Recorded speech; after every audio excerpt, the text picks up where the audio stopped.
حدیث میں آتا ہے کہ انبیاء علیہ السلام کے اجسام کو مٹی نہیں کھاتی۔ اس کا یہ مطلب نہیں کہ باقی سب لوگوں کو مٹی کھا جاتی ہے، بلکہ اس کا مطلب یہ ہے کہ انبیاء کے جسم کو تو بہرحال نہیں کھاتی، اور بعض دوسرے لوگ بھی ایسے ہو سکتے ہیں جن کے اجسام ان کی قبروں میں محفوظ ہوں۔ بہرحال تیسرا مرحلہ جو ہے باس بعد الموت ہے، یعنی جب اللہ تعالیٰ اس مٹی میں ملے ہوئے ذرات کو جمع کر کے سب لوگوں کو زندہ کر کے اپنے حضور حاضر کریں گے۔ گویا پہلے دو مرحلے تیسرے مرحلے کے لیے دلیل کا کام دیتے ہیں، یعنی جیسے اللہ تعالیٰ نے انسان کو مٹی سے پیدا کیا، پھر مٹی میں واپس مرنے کے بعد چلا گیا، تو تیسرے مرحلے میں اسی مٹی سے دوبارہ اللہ تعالیٰ انسان کو دوبارہ جمع کر دیں گے۔ آیت نمبر 56، وَلَقَدْ أَرَيْنَاهُ آيَاتِنَا كُلَّهَا فَكَذَّبَ فَأَبَى۔ ہم نے فرعون کو اپنی نشانیاں دکھائیں مگر وہ انہیں جھٹلاتا رہا اور کوئی بات تسلیم نہیں کی۔ فرعون سے موسیٰ علیہ السلام کی پہلی ملاقات کے بعد یہاں درمیان کے کئی مراحل چھوڑ دیے گئے۔ اسی دوران میں موسیٰ علیہ السلام نے فرعون کو اپنی رسالت کی دلیل میں کئی نشانیاں بھی دکھائیں، جن کا ذکر قرآن پاک میں کئی مقامات پر آیا ہے۔ جب یعنی ملک پر کوئی آفت نازل ہوتی تو وہ موسیٰ علیہ السلام سے کہتا، یعنی فرعون، کہ اپنے پروردگار سے دعا کرو، اگر یہ آفت دور ہو گئی تو ہم تم پر ایمان لے آئیں گے۔ پھر جب سیدنا موسیٰ علیہ السلام کی دعا سے وہ آفت دور ہو جاتی تو وہ وعدہ خلافی کرتا اور پھر سے اکڑ جاتا، اور ایسا معاملہ کئی بار پیش آتا رہا، اور حقیقت یہ ہے کہ فرعون کو سیدنا موسیٰ علیہ السلام کی رسالت کا تو یقین ہو چکا تھا، مگر وہ اپنے اقتدار سے کسی بھی قیمت الگ ہونے کو تیار نہیں تھا، لہٰذا ہر بار جو ہے وہ کوئی نہ کوئی بات کا بہانہ بنا کر موسیٰ علیہ السلام کی نبوت کا انکار کر دیتا۔ آیت نمبر 57، قَالَ أَجِئْتَنَا لِتُخْرِجَنَا مِنْ أَرْضِنَا بِسِحْرِكَ یا موسیٰ۔ کہنے لگا فرعون، اے موسیٰ، کیا تو ہمارے پاس اس لیے آیا ہے کہ اپنے جادو کے زور سے ہمیں ہمارے ملک سے نکال دے؟ تو فرعون کے اس قول سے اس کی بدحواسی ظاہر ہو رہی ہے، ورنہ اس کے ملک میں سینکڑوں جادوگر موجود تھے جو لوگوں کو اور اسے بھی اپنی یعنی ٹرکس اور شعبدہ بازیاں دکھاتے رہتے اور انعام و اکرام حاصل کر کے چلے جاتے تھے۔ ان میں سے کسی کے متعلق کبھی فرعون کو یہ خیال نہیں آیا کہ یہ قحط بھی لا سکتے ہیں اور فرعون کو ملک بدر بھی کر سکتے ہیں، اور جو موسیٰ علیہ السلام کو جادوگر کہنے کا ڈھونگ رچا رکھا تھا تو اس کی وجہ محض یہ تھی کہ اس کی رعایا ان سے متاثر ہو کر اس پر ایمان نہ لے آئے۔ آیت 58، فَلَنَأْتِيَنَّكَ بِسِحْرٍ مِثْلِهِ فَاجْعَلْ بَيْنَنَا وَبَيْنَكَ مَوْعِدًا لَا نُخْلِفُهُ نَحْنُ وَلَا أَنْتَ مَكَانًا سُوًى۔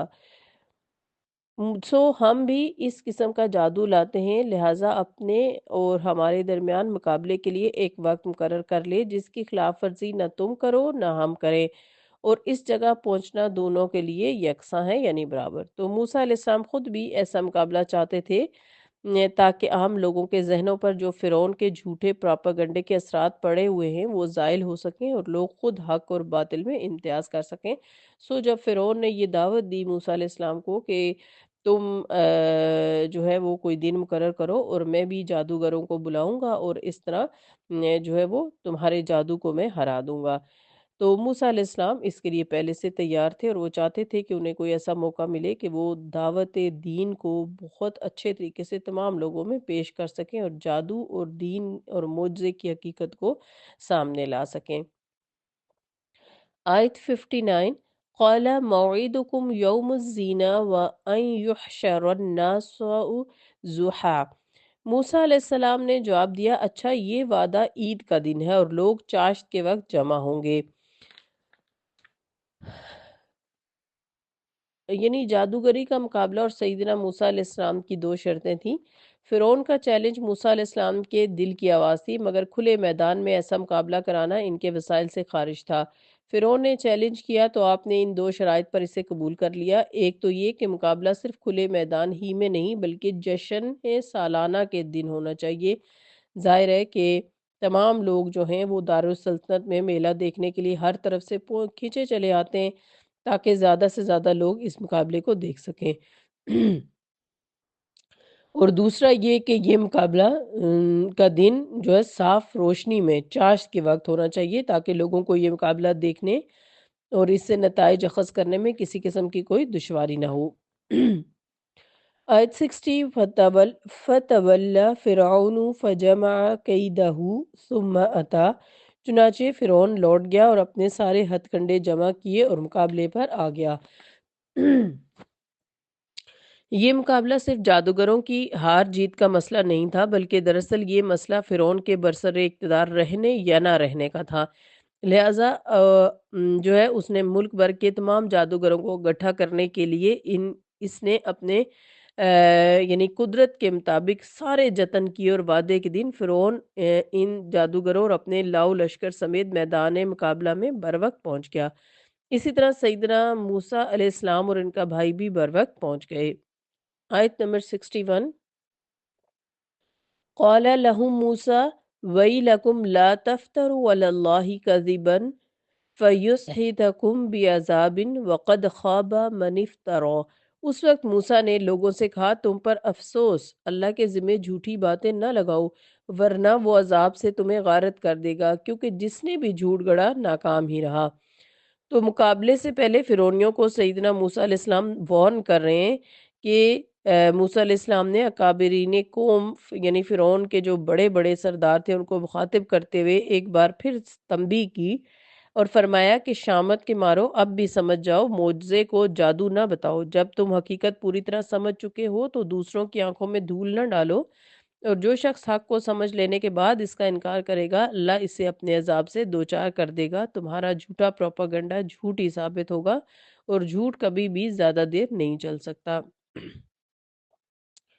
آیت 62 فَتَنَازَعُوا أَمْرَهُمْ بَيْنَهُمْ وَأَسَرُّوا النَّجْوَى، پھر اس معاملے میں وہ آل فرعون آپس میں جھگڑنے اور خفیہ مشورے کرنے لگے۔ یعنی اکابرین فرعون میں اختلاف ہوا، جو اکابرین یعنی بڑے تھے قوم کے، فرعون پر آپ کی نصیحت کا خاصا اثر ہوا اور وہ آپس میں اختلاف کرنے لگے۔ ایک فریق کہتا کہ ان پیغمبروں کا مقابلہ کرنا اپنی شکست کو دعوت دینا ہے، اور دوسرا کہتا تھا کہ ابھی اس مقابلے کو ملتوی کر دیا جائے، جبکہ مقابلے کو دیکھنے کے لیے لوگ جمع ہو چکے تھے۔ اس حال میں یہ بڑے علیحدہ چلے گئے اور سر جوڑ بیٹھے تاکہ کسی ایک فیصلے پر اتفاق رائے ہو جائے۔ اس مشورے میں ماہر جادوگروں کو بھی شریک کیا۔ ان میں سے بعض نے کہا کہ ایسے نورانی چہرے جادوگر نہیں ہو سکتے۔ آیت نمبر 63 قالوا ان هذان لساحران يريدان ان يخرجاكم من ارضكم بسحرهما ويذهبا بطريقتكم المثلى۔ آخر کچھ لوگوں نے کہا یہ دونوں جادوگر ہیں اور چاہتے یہ ہیں کہ جادو کے زور سے تمہیں تمہارے ملک سے نکال دیں اور تمہارے مثالی طریقے زندگی کو ختم کر دیں۔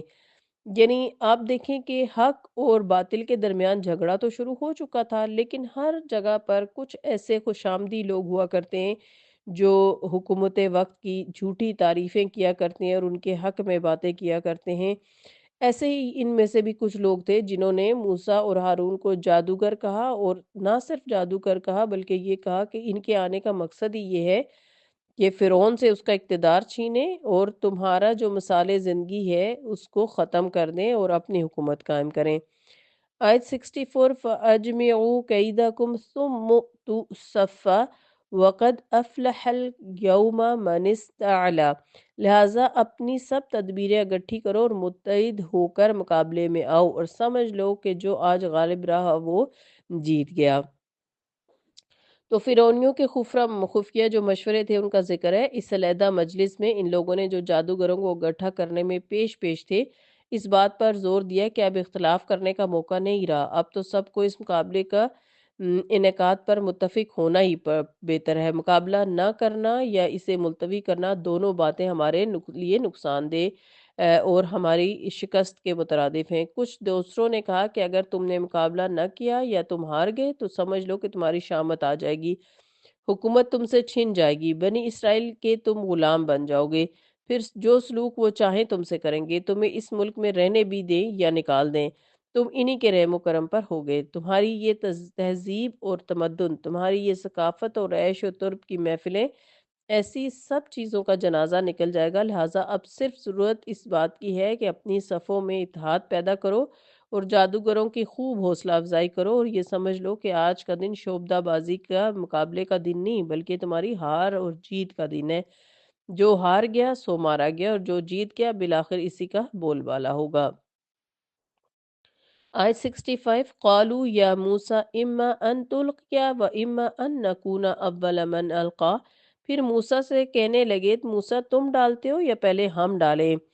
تو جادوگر مقابلے کے لیے آئے اور موسیٰ سے کہا کہ پہلے تم اپنا شوبدہ دکھاؤ گے یا ہم پہل کریں؟ انہوں نے موسیٰ علیہ السلام سے یہ استفسار جو ہے عذرائے تکریم کیا تھا، جیسا کہ مقابلے میں اکثر ہوتا ہے۔ اس کا جواب موسیٰ علیہ السلام نے یہ دیا کہ پہلے تم ہی اپنے شوبدے دکھاؤ۔ ان کا یہ جواب عذرائے تکریم نہیں تھا، کیونکہ جادوگر قابل عزت نہیں ہوتے، بلکہ اس لیے تھا کہ حق نتھر کر سامنے آ جائے۔ باطل اپنا جتنا زور لگا سکتا ہے لگا رہے، پھر اگر اس کے بعد حق اس پر غالب آ گیا تو سب لوگ حقیقت کو جان لیں گے۔ آیت 66 قال بل القوا فاذا حبالهم وعصیهم یخیل الیہ من سحرهم انہا تسعی، موسیٰ نے کہا تم ہی ڈالو، پھر ان کے جادو کے اثر سے ایسا معلوم ہوتا تھا کہ ان کی رسیاں اور لاٹھیاں یکدم دوڑنے لگ گئیں، یعنی وہ ایسا جادو بنا کر لائے تھے کہ جو انہوں نے لاٹھیاں اور رسیاں پھینکی وہ سانپ نظر آنے لگے سب کو۔ فَأَوْجَسَ فِي نَفْسِهِ خِیفَةَ مُوسیٰ، تو یہ دیکھ کر موسیٰ اپنے دل میں ڈر گئے۔ اور پھر آیت نمبر 68 قُلْنَا لَا تَخَفْ إِنَّكَ أَنْتَ الْأَعْلَى، ہم نے وحی کے ذریعے سے کہا، یعنی موسیٰ کے دل میں احساس ڈالا کہ ڈرو مت، غالب تم ہی رہو گے۔ تو قرآن کریم میں ایک دوسرے مقام پر بھی ہے کہ جادوگروں نے بہت بڑا جادو پیش کیا، ہزاروں کی تعداد میں ان جادوگروں کی لاٹھیاں اور رسیاں لوگوں کے سامنے سانپوں کی طرح حرکت کر رہی تھیں، اور ایسے سانپوں سے میدان مقابلہ بھر گیا۔ ان سانپوں نے لوگوں کو دہشت زدہ کر دیا تھا، اور فرعون اور اس کے خاص درباری ان جادوگروں کے مقابلے پر دل ہی دل میں خوش ہو رہے تھے اور ان کو یعنی داد دے رہے تھے۔ یہ صورتحال دیکھ کر موسیٰ علیہ السلام خود بھی دل میں ڈرنے لگے کہ اللہ بہتر جانتا ہے کہ اس مقابلے کا کیا انجام ہوتا ہے۔ اس وقت اللہ تعالیٰ نے سیدنا موسیٰ علیہ السلام کو وحی کی کہ ڈرنے کی کوئی ضرورت نہیں، اور یہ بشارت بھی سنا دی کہ تم ہی غالب رہو گے۔ آیت نمبر 69 وَأَلْقِ مَا فِي يَمِينِكَ تَلْقَفْ مَا صَنَعُوا إِنَّمَا صَنَعُوا كَيْدُ سَاحِرٍ وَلَا يُفْلِحُ السَّاحِرُ حَيْثُ أَتَىٰ، جو کچھ تمہارے دائیں ہاتھ میں ہے اسے پھینک دو، جو کچھ ان جادوگروں نے بنا رکھا ہے وہ سب کچھ ہڑپ کر جائے گا، اور انہوں نے تو صرف جادو کی فریب کاری ہی بنائی ہے، اور جادوگر جہاں بھی حقیقت کے مقابلے میں آیا کامیاب نہ ہو سکا۔ بس تم اتنا کام کرو، یعنی موسیٰ علیہ السلام کو کہا کہ اس میدان میں اپنا عصا پھینک دو۔ یہ عصا ایک بہت بڑا اژدہا بن کر جادو کے بنے ان سب نقلی اور مصنوعی سانپوں کو ہڑپ کر جائے گا، اور اس میدان میں اس اژدہے کے سوا کوئی چیز نہیں رہے گی۔ جادوگروں کی شوبدہ بازیاں، ان کی لاٹھیاں اور رسیاں، کسی چیز کا وجود تک باقی نہیں رہے گا۔ وجہ یہ ہے کہ بعض علماء نے تلقف ما صنعوا کا مطلب یہ بیان کیا کہ عصا سے بنا ہوا اژدہا جس طرف رخ کرتا، جہاں جہاں پہنچتا، وہاں سے شوبدے کا اثر ختم ہو جاتا تھا، حتیٰ کہ آخر میں جادوگروں کی وہ لاٹھیاں اور رسیاں ہی میدان میں رہ گئیں جو جادوگر اپنے ساتھ لائے تھے۔ ہمارے خیال میں یہ دوسری توجیہ درست نہیں۔ وجہ یہ کہ تلقف کا معنی نگل جانا یا نوالا بنا لینا تو لغوی لحاظ سے درست ہے، لیکن یہ لفظ باطل کرنے یا بنانے کے معنوں میں نہیں آتا، یعنی اس کا مطلب یہ ہوا کہ جو موسیٰ علیہ السلام نے اپنا عصا پھینکا تو وہ اتنا بڑا اژدہا بن گیا کہ اس نے ان کے بنائے ہوئے تمام سانپوں کو نگل لیا۔ آیت نمبر 70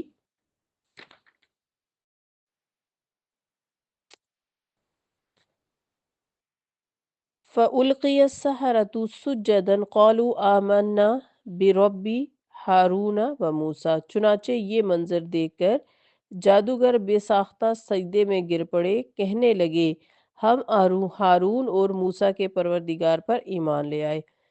تو جادوگروں نے غالباً پہلے سیدنا موسیٰ علیہ السلام کے عصا کو اژدہا بنتے کبھی دیکھا نہیں تھا. انہیں بس اتنا ہی بتایا گیا تھا کہ ایک شخص جادو کے زور سے اپنی لاٹھی کو عصا بنا دیتا ہے اور تمہیں اس کا مقابلہ کرنا ہے. اور جادوگروں نے جب بچشم خود یہ دیکھ لیا کہ عصا سے بنا ہوا اژدہا ان کے بنے ہوئے سانپوں کو نگل بھی گیا ہے تو انہیں معلوم ہو گیا کہ یہ بات جادو کے علم کی بساط سے باہر ہے. اور موسیٰ اور ہارون علیہ السلام جادوگر نہیں بلکہ فی الواقع اللہ کے رسول ہیں. اور جب ان پیغمبروں نے فتح کی خوشی میں اللہ کے سامنے سجدہ شکر ادا کیا تو جادوگر بھی بے اختیار ان کے ساتھ سجدہ ریز ہو گئے اور بڑے میدان میں ان رسولوں پر اپنے ایمان کا اعلان بھی کر دیا. معجزہ اور جادو کا فرق جو ہے وہ سب واضح ہو گیا تھا اور سورہ آراف میں بھی اس کا مزید ذکر ہے. ہم پڑھ کے بھی آئے ہیں. تو بہرحال معجزہ جو ہے وہ سامنے آ گیا اور جادوگر بہت اچھے طریقے سے سمجھ گئے کہ جادو جو ہے اس کی حقیقت کیا اور یہ جادو نہیں ہو سکتا.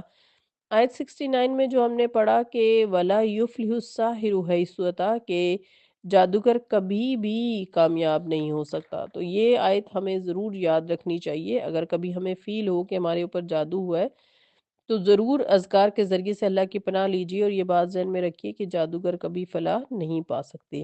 بہرحال آیت نمبر 71 قال آمنتم له قبل ان آذن لكم انه لكبيركم الذي علمكم السحر ولا اقطعن ايديكم وارجلكم من خلاف ولا اصلبنكم في جذع النخل ولا تعلمن اينا اشد عذابا وابقى.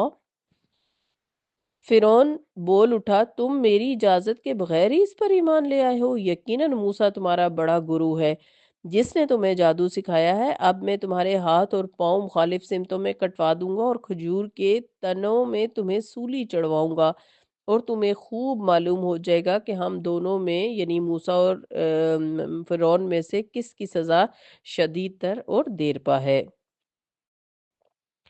اب روایات سے پتہ چلتا ہے کہ 6 لاکھ کے قریب لوگ تھے اور ان کے سامنے جب جادوگر سارے جادوگر جو ہیں انہیں معجزے کا علم ہو گیا تو وہ ایمان لے آئے. تو اس وقت ظاہر ہے فرعون کی کیا عزت رہی اور وہ بہت زیادہ بوکھلا گیا کہ ظاہر ہے اگر جادوگر ایمان لے آئیں تو یہ سارے لوگ جادوگروں کے پیچھے چل پڑیں گے اور ان کے مطابق ایمان لے آئیں گے اور میری سلطنت جو ہے وہ ختم ہو جائے گی. تو اس بات پر جو ہے وہ فرعون نے ان کو باقاعدہ دھمکیاں دیں کہ میری اجازت کے بغیر تمہیں جرت کیسے ہوئی کہ تم جو ہے وہ ایمان لے آئے ہو. تو فرعون اور اس کے حواریوں نے مات کھائی جسے لوگوں نے خود دیکھ لیا تھا. اور دوسرا یہ ستم ہوا کہ جن جادوگروں کے بل بوتے پہ مقابلہ رچایا گیا تھا وہ کوئی عذر پیش کرنے کے بجائے خود ایمان لے آئے. تو اس دوہری شکست نے فرعون کو استیخفا کر دیا اور لوگوں کو مزید کچھ عرصے کے لیے الو بنائے رکھنے اور موسیٰ علیہ السلام کی دعوت بچائے رکھنے کے لیے دعوت سے بچانے کے لیے یہ تدبیر سوچی کہ ان جادوگروں ہی کو غدار اور جاسوس قرار دے دیا جائے اور اعلان کر دیا جائے کہ یہ جادوگر موسیٰ علیہ السلام کے شاگرد معلوم ہوتے اور ان دونوں کا مشن ایک ہی تھا.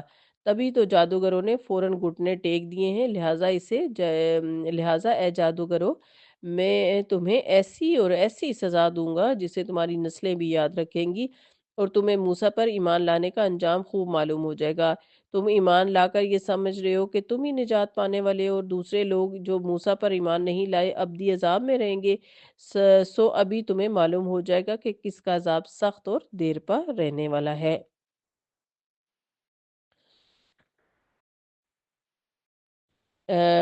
آج کی تفسیر اتنی ہی کرتے ہیں. یہ واقعہ ابھی چل رہا ہے. انشاءاللہ ہم اس کو مزید ڈیٹیل میں دیکھیں گے. آج کی جو تفسیر ہم نے پڑھی ہے وہ یہ ہے کہ حق ثابت ہو کر رہتا ہے اور باطل ہمیشہ کے لیے مٹ جاتا ہے. اور پھر یہ کہ جادوگر جو ہے وہ کبھی فلاح نہیں پا سکتے. تو ہمیں حق کے ساتھ رہنا ہے اور حق کے ساتھ ہی انشاءاللہ اس دنیا سے جانا ہے. اللہ تعالی ہم سب کو اپنے دین پر حق پر ثابت قدم رکھے. آمین. سبحانک اللہم و بحمدک نشہد ان لا الہ الا انت نستغفرک و نتوب الیک. السلام علیکم ورحمۃ اللہ وبرکاتہ.